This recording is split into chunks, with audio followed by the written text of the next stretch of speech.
Hey guys, welcome back to the channel. If you'd like to own your own business, be it a part-time business to support your flying career, or maybe a full-time business venture so that you can finance that dream airplane of yours, one of the very first things you have to decide is whether or not you should start a business from scratch or buy an existing cash flowing business. And I have a strong opinion on which one I think is better. Each path has its pros and cons.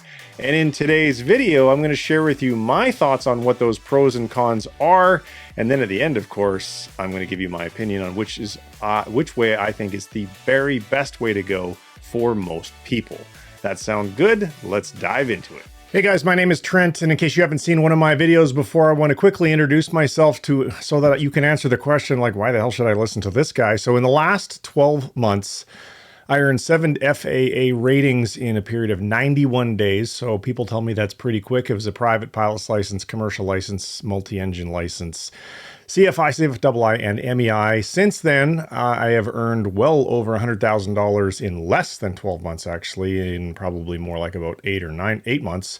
As an independent CFI, thanks to the popularity of this channel, I've flown about 800 hours in the last 12 months, and I just recently had my application accepted by the largest regional airline in the United States, and I am waiting for an interview. So it all started here when I decided to become a career 2.0 pilot a little later in life.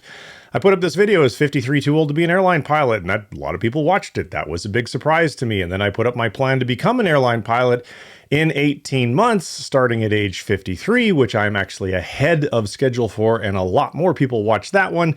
And so my YouTube channel went from like nobody cared, nobody knew who I was, to 32,908 followers when I took the last screenshot, which is like mind-blowing to me. And all of this was after a successful career as an entrepreneur. And so you can see there's a couple Inc. 5000 awards. There's a business in Vancouver where I'm originally from, Top 40 Under 40. I started 4 companies. I've sold 2 of them so far. I've earned millions of dollars. And it was kind of cool. I was actually featured in one of the most popular business books of all times, Chapter 16 of Atomic Habits, if you want to look it up. So again, I show all of this to you to prove that you can become a professional pilot or a successful business owner, even if you are in your 50s, regardless of what other people are going to tell you, without taking 2 to 3 years to do it.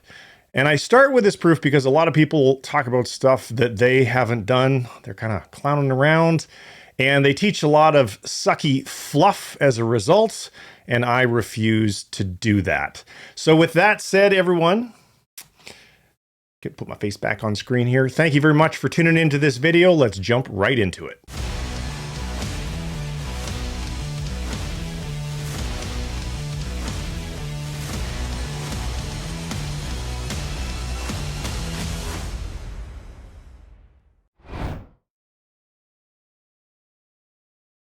All right, let's first talk about starting a business from scratch. And I've done this 7 times now with mixed results, and sometimes it worked out really great, and then other times, not so much. So there's pros and cons, as you might guess. Let's talk about some of the pros of starting a business from scratch. Number 1, creativity and freedom. When you start a business from scratch, you can pretty much do whatever it is that you want. You can create whatever it is that you want. And if you, as has happened to me, think up something that's really incredible, you have the opportunity to make buckets and buckets of money. But on the other hand, if you think up something that's maybe not so good, or you're just a me too, well, then you're going to be pretty much just scrape by, and that's not going to be a whole lot of fun. One of the other pros, or pro number 2, I should say, is the potential for innovation. So in my case, I had an idea which was relatively unique, or very, very unique for the market. This was a number of years ago, and I created a product that met that need. And so that worked out extremely well for me. But I have had other businesses where, again, I wasn't the most original thinker or the most original provider in the world, and those businesses didn't work out as well. So number 3 is a business started from scratch can sometimes, emphasis, sometimes be launched with a minimal amount of capital, but usually not. So I have a number of stories here to share with you to give perspective to that point. So my very first business was a company called Durand. It's still in business to this day. To get that business off the ground, I, in a series of chunks of taking on new levels of debt, after spending all of my own money, which at the time was a couple $100,000, I then had to go an additional $400,000 into debt to get that business to the point where it was profitable. And so that was a lot of debt that I had to pay off, and it was a lot of stress to have that debt without necessarily the corresponding cash flow, because I had to create the business. I had to create the cash flow. Then my second business, a company called Bright Ideas, which was a podcast, basically a media company. I had a podcast, I had a YouTube channel, I had information products. That one didn't take nearly as much capital to launch because it was primarily a digital business. Then the business after that was a company where we partnered up with brands to handle the sales of their products on Amazon. And of course, part of that relationship was our buying inventory from those folks that we then resold on Amazon to make our money. So as you might imagine, that business didn't necessarily cost a lot to launch, but with every new customer or partner that we got, we needed a substantial amount of capital to buy that inventory. And so that was a drawback to that business, which means that, every time you're thinking about how much profit am I making, you also have to think about how much capital you're using to generate that profit, something called return on equity. And so the return on equity in that business was relatively low, even though it cash flowed fairly well. And then most recently, my software company, which is one that was quite expensive, because software it's expensive to build and takes time to build. So just keep in mind that any business that you're looking at launching may end up requiring a lot more capital than you think. For example, the one I talked about just a minute ago at the beginning, the one called Durand, never in my wildest imagination did I think it was going to cost me, $600,000 to get that business to the point of profitability. All right, let's talk about some of the cons, the negatives of starting a business from scratch. And these can be pretty darn significant. The first one is raising capital. So raising money, if you don't have enough money, is not an easy thing to do. The low-hanging fruit, so to speak, is raising money from your friends and from your family. But of course, if your business goes under, then those friends may no longer be friends, and the family might not be too happy with you. So that is a double-edged sword. It's easy to raise, but it could come with a very high emotional price tag, I guess is the best way to describe it. And then if you're going to take the opposite approach, and you're going to raise money from professional investors, you should know that that is a very, very full-time job. And unless your business is going to be ultra scalable, in other words, can grow really quickly with expanding profit margins like a software company, for example, then most investors, or many investors, are not going to be too terribly interested, especially professional investors. Friends and family, maybe not so much, because they don't necessarily know that much about business. But professional investors are not going to be too terribly excited unless you can show that your business is going to be incredibly scalable. Con number 2 for starting a business, plain and simple, high failure rate. The statistics on startup failures are high. And so you're going to want to be very aware of that. According to the ChatGPT or the Googles that I did on this, about 20% of new businesses fail during the first 2 years of being open, and 45% of them fail during the first 5 years, and 65% fail in the first 10 years. Only 25 of new businesses make it 15 years or more. So these statistics highlight the significant risks involved in starting a new business, which can be influenced by a variety of factors, including your industry, your location, management, market conditions, etc. And those numbers are actually all from the Bureau of Labor Statistics, now that I remember where I got them from.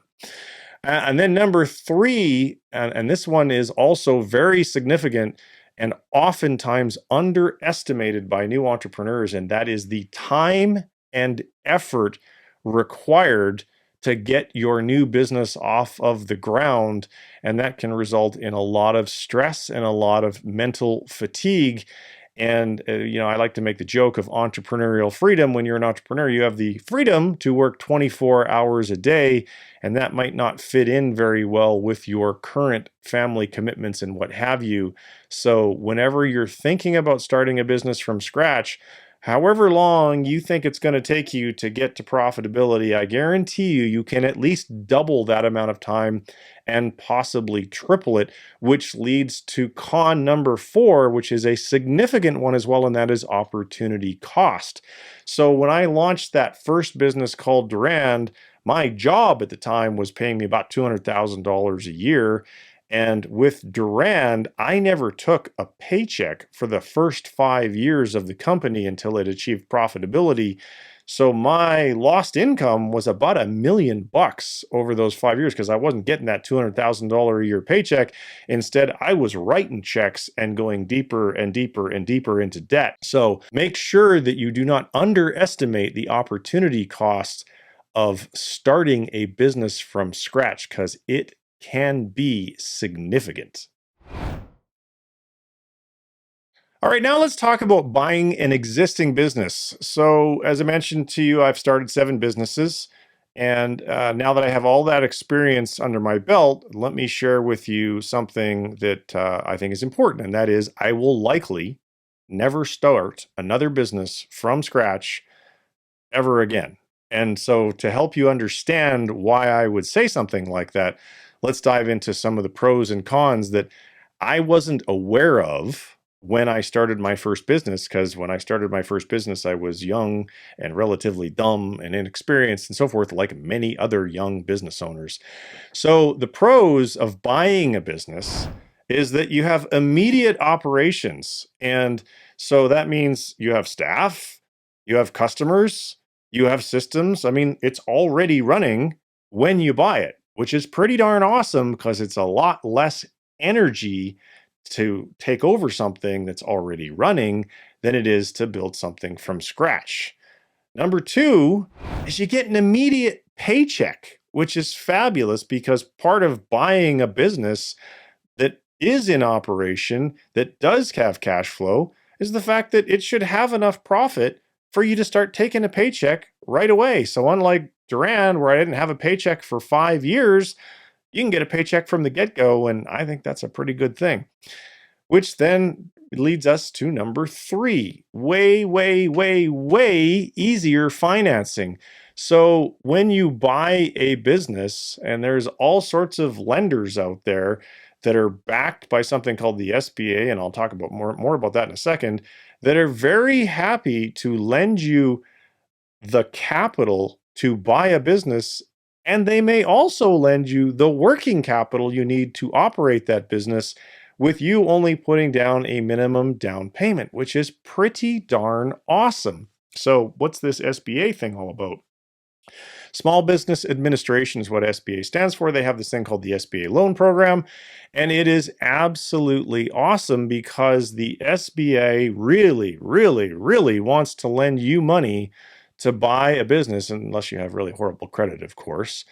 And they give it to you on very, very favorable terms with low down payments, low interest rates, long terms, and best of all, and I asked the SBA, so I was dealing with a bank called Live Oak, which is one of the largest SBA lenders in the United States. And I said to him, I said, listen, this business that I'm planning on buying, what happens if the day after I close and take ownership of this business, we lose like half the customers and I can't make the loan payments anymore? And he goes, well, we'd work with you. And I'm like, okay, well, that's great, but what specifically does that mean? He goes, well, we might not make you make any payments for 6 months, or we might put you on just interest payments for 6 months. We're basically going to make sure that you're able to stay afloat. I go, okay, well, that sounds pretty good, but like, is it possible that I could default on an SBA loan? He goes, not really. He said to me, pretty much the only way that the SBA would consider the loan to be in default is if the business that you purchased ceased to exist. Well, okay, so the risks of that happening, the probabilities of that happening, if you do a good job of your due diligence, is probably pretty low. And then speaking of due diligence, let's say you never bought a business before and you're like a little bit nervous that maybe you're not going to do the correct analysis of the financials. Well, guess what? The SBA's underwriting department is going to look at those financials, and their team of experts If they give the stamp of approval and it passes underwriting, that means that people way more experienced than you said, yep, this business is able to support the amount of debt that the buyer is going to have to take on to not only operate the business, but to also have a paycheck, which is a pretty darn awesome thing. So, huge fan of getting money from the SBA to buy businesses. So is it all roses? Is there any cons to buying a business? Yes, of course there is. Con number one is the initial investment. Obviously, you got to have a down payment. You've got to be able to put money up to be able to buy that business. Number two is hidden problems. Now, the SBA is in fact going to do a thorough underwriting of the financials, but what they're not going to do is thorough due diligence on the business. So maybe there are underlying issues with that business. A key person is getting ready to leave, a key customer is getting ready to leave, maybe that customer is 40% of the revenue, etc. So bad things can happen, but rewind a little bit to what I just said, and if those bad things happen, the SBA is not interested in foreclosing on the loan. What they are interested in is adjusting the payments so that you can survive whatever bad stuff happened to you, so that the business goes on to thrive, those jobs remain in place, your job remains in place, and your paycheck remains in place. So again, it's pretty darn awesome, and the SBA will do a lot to help you to make sure that you stay in business if some of those hidden problems do materialize. And then con number three, limited flexibility. So, if you're buying a larger company, that has 20, 30, 40 employees or even 10 employees, those people are accustomed to doing things this way. Those customers are accustomed to doing things this way. And if you take over the business and you too quickly try to change how things are done, you could end up with some pushback from the team because they don't really know you yet. They don't have a relationship with you yet. Maybe they all leave. There are issues like that, and that would be a challenging issue. You start losing key people right after the close because you're trying to make too many changes too quickly. That's not necessarily going to turn out well for you. So the way to mitigate that risk is don't try to change things too quickly. Or maybe you're an experienced buyer and you've done this many times, and then you can change things as quickly as you like because wouldn't be your first rodeo.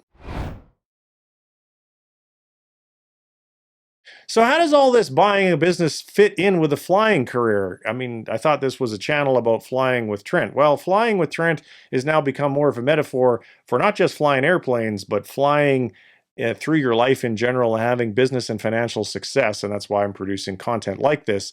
So a couple of things come to mind on how this fits in with a flying career. Buying a simple business would allow you to put a GM in charge. And if you can put a general manager in charge of the business and they're doing the vast majority of the day-to-day operations, in other words, you're the owner of the business and not necessarily the day-to-day operator of the business, well, then you can kind of have your cake and eat it too. You can fly and you can be a business owner. So when you're looking for businesses to buy, make sure you keep something like that in mind if that is your goal. Number two is aviation, as we all know, can be cyclical. So having a second source of income is never a bad idea. In my case, my YouTube business and my real estate investment business is two second sources of income to offset any cyclicality in what may or may not happen to my aviation paycheck.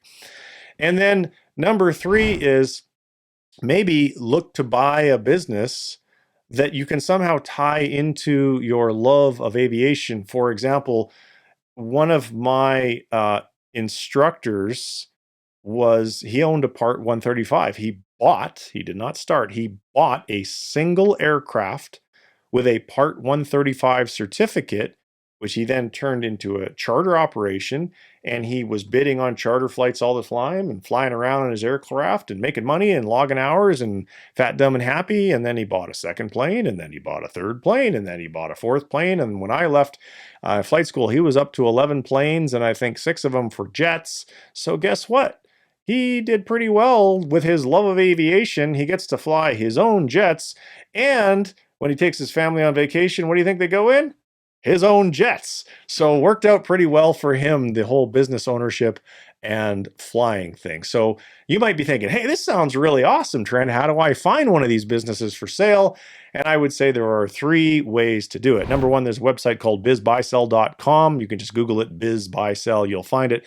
There are thousands and thousands of businesses available for sale. And thanks to the same reason that all these old pilots are retiring, aging out of the system, there's a lot of businesses for sale. That's way number one.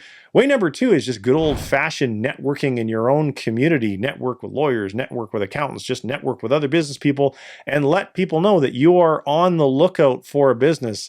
Now, when you do that, make sure that you have a fairly well-defined criteria of what you're looking for, because if you just say, oh, I'm just looking for anything, people aren't likely to connect you with a seller because you're not a very credible buyer. If you're just like, I'll just take whatever, I don't care. And then number 3 is outreach. So maybe you have identified what type of business that you would like to buy, or maybe you bought one and you'd like to buy more of a similar type of business in multiple cities so you can squish them all together and make a bigger company out of the thing. And that would be outreach. You can literally call, email, mail, drop in to existing businesses and find out if the owner has any interest in selling now or at some point in the future. Most likely it will be at some point in the future. And so that will then give you the opportunity to start building a relationship with that seller so that you can become their buyer of choice, which might put you in a position where you don't even need a bank to finance the business because the seller says, hey, you know what? I'm going to carry the note, I'm going to give you a whatever amount term, and this is the interest rate I'm going to charge, and you put some money down, take over the business, I'll train you to run the business, and I'll literally be the bank, and then, of course, if you miss your payments, maybe I'll take my business back, but that can be an awfully sweet deal. All right, so let's summarize what we've talked about. So we've talked about how starting a business can offer you freedom to come up with this really crazy good idea, and maybe you can go on to make a whole lot of money, and that's the upside, of course. But the downsides is starting from scratch is a lot of work. Raising money is really, really difficult, and it might require a lot more time and a lot more energy than you have to give to get it to that point of profitability or survivability. And that could create all sorts of problems and stress in your life. So I would give you caution to think about starting a business from scratch. Instead, what I would encourage the vast majority of you to do is buy an existing cash flow business. Maybe it's a business that you can run on a part-time basis. Maybe it's a business that would require your full-time effort. Either way, the SBA loan program is literally the best thing ever, and it's going to make it incredibly easier and much more affordable for you to be able to buy a bigger business than you might think. For example, simple math, let's say it's a $3 million a year business with a 10% net profit margin. So it's a $300,000 a year profit business. They're probably going to pay 2.5 to 3 times earnings for that. So maybe you're going to pay somewhere between $700,000 and $900,000 for that business. The SBA, I don't remember what it is off the top of my head, but let's say it's 20% down. Well, if the purchase price is $800,000 and they want 20% down for $160,000 cash out of your pocket, you're buying a $3 million a year business, which will not only make the loan payments, but also pay you a paycheck of probably $100,000 a year. Your return on cash invested is literally off the charts. And in my books, that is a whole lot better deal than starting something from scratch. So if you have enjoyed this video or you have questions about the topic of this video, I would absolutely love it if you would leave the questions down below. If you have enjoyed it and you want to help me to get the algorithm to show this video to more people, go ahead and leave some type of comment below and smash that like button. And if this is your very first time on my channel and you like this video and you're interested in business and real estate and aviation, much more content to come your way in the future. So perhaps you might want to consider becoming a subscriber here on YouTube. And if you'd like to get an email notification of when I produce long form videos like this, you can go over to flywithtrent.com, become an email subscriber, and those emails will show up in your inbox when I make a new video like this one. Thanks very much for watching, everybody. It's been my pleasure to produce another video for you. And for the longtime supporters of the channel, thank you, thank you, thank you. That my channel would not be here without all of your support. Take care, everybody. Make a great day. Bye-bye.